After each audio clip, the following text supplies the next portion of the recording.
Hello, this is John Paval with Access Arts Live, bringing you an update or a heads up on a terrific chamber music concert that's going to be happening a little later in the day today. And I wanted to remind you about it so that you didn't miss it and provide you a little bit more background information about it than I was able to do during the Monday roundup of all the chamber works that are going on this week. This is the Ingolfsson-Stoupel duo, viola and piano, or violin and piano, playing for you some of the superb works of the 20th century composer Rebecca Clarke, the British-American composer who started out in England and then ended up living the second half of her life in the United States. And I'll tell you a little bit more about that. Let me start out by telling you about Ingolfsson and Stoupel, this terrific pair.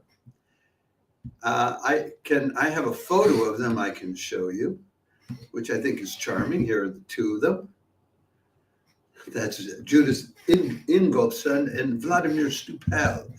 And they have been together for well over a decade. They are in their ninth CD by now.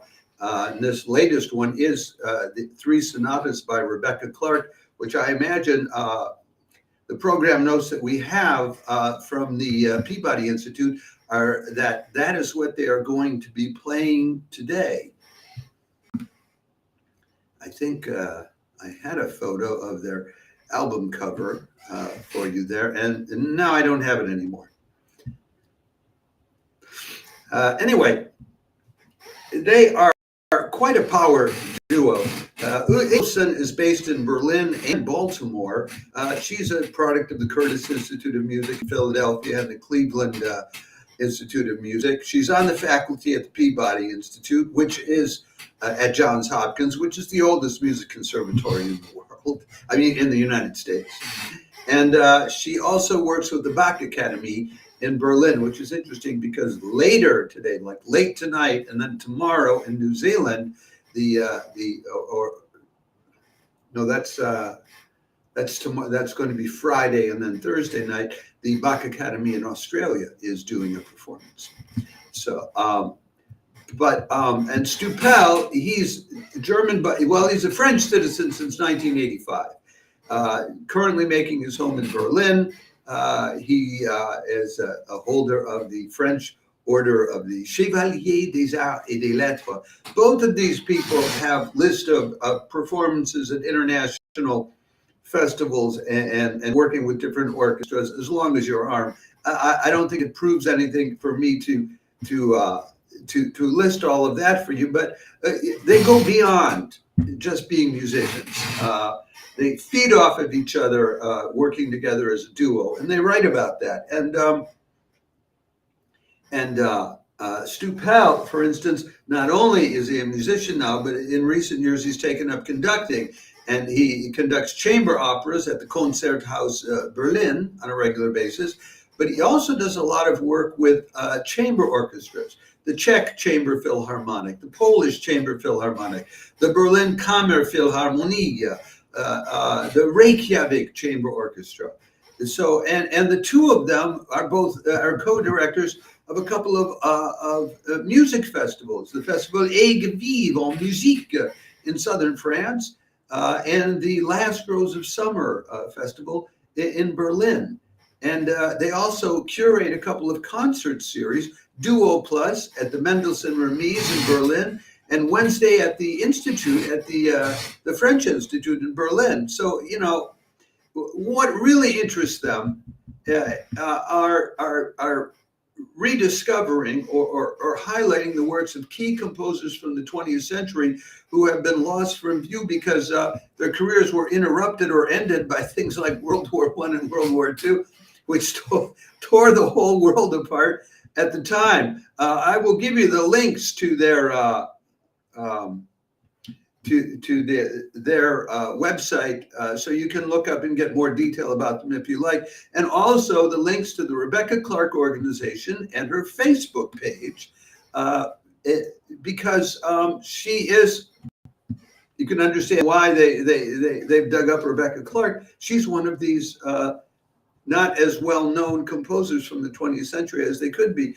I don't refer to her as a woman composer because I ran across a quote from her where she said, I'd really rather just be known as a fine composer, not as a fine woman composer. Can we just get away from that?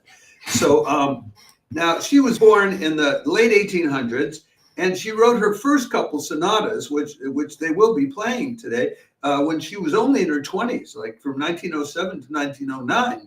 There's a sonata for violin and piano in one movement, and then a second sonata for violin and piano in three movements. But the piece that she composed, which made her name internationally, trying to get recognition as a composer and as a young woman, was her sonata for viola or cello and piano, which she composed in 1919. Now she's in her early 30s, which is still very young for a musician, and especially for a composer.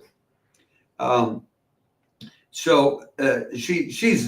was British, born in Britain, from German and American parents, and she was in the United States touring in 1919 when she ran across this contest that was going on, an anonymous composer contest in which she could, she could submit herself, and they wouldn't know whether this was a man or a woman or who it was, and so she did. She submitted herself, and she almost won. It was like a tie between two finalists. They ended up choosing the other one, some guy whose name says nothing to me, and I don't know who he was or what happened with him further. But even though it was an anonymous contest, they were so intrigued by how well the person they turned down was that they wanted to know who she was. They found out it was a woman, and they were astounded because that was a big deal in those times. Now, I can show you. I have I have an early photo. This is her, as very early on when she was probably still in England. And here are some other classic photos of her. The one you often see is her holding the instrument in her hand.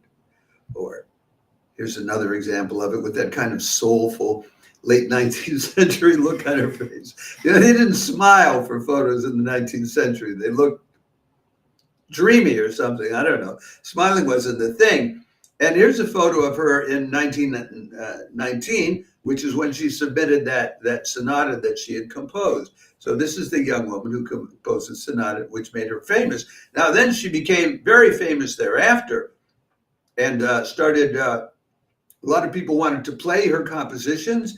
And in 1925, she organized what is often talked about by historians of her. She organized her own concert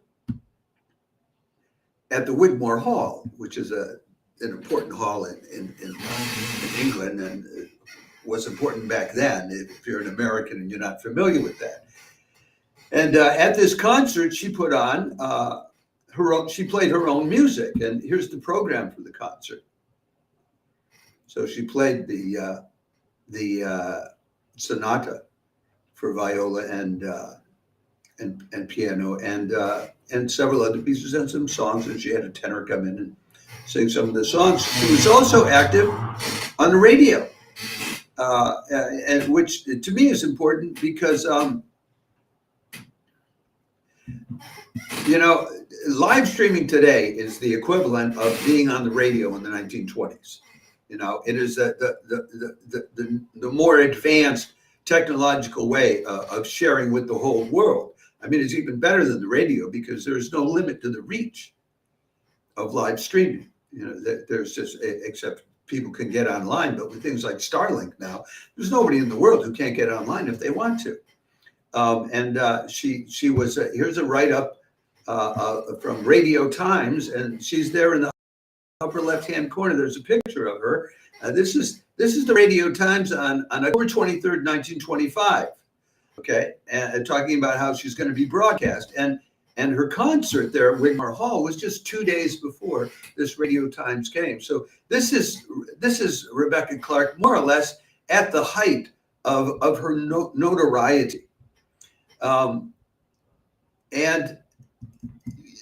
what happened was that later on in her career, when World War II broke out, she was in the U.S. and she got stuck in the U.S. She couldn't get a visa back to Great Britain for whatever reasons it isn't explained in the history. She stayed in the U.S. and eventually she got married in 1944. And after she got married, she stopped composing and she stopped performing, because she said that for her to compose, it had to be the first thing she thought of when she got up in the morning and the last thing she thought of before she went to bed at night. And she couldn't do that and be married. I mean, it was like, it would have been unlivable to be around her, or in her view, although her husband actually, we're told, encouraged her to keep doing so. No, she just checked out of doing all of that. She lived until 1979 in New York, died at the age of something 93 or something like that. And there was a little bit of a revival of interest in her in the 1970s, which I would guess probably came with the fact that there was the first wave of feminism was happening in the 1970s, and that would have been a time when people were discovering her work and promoting interest in it.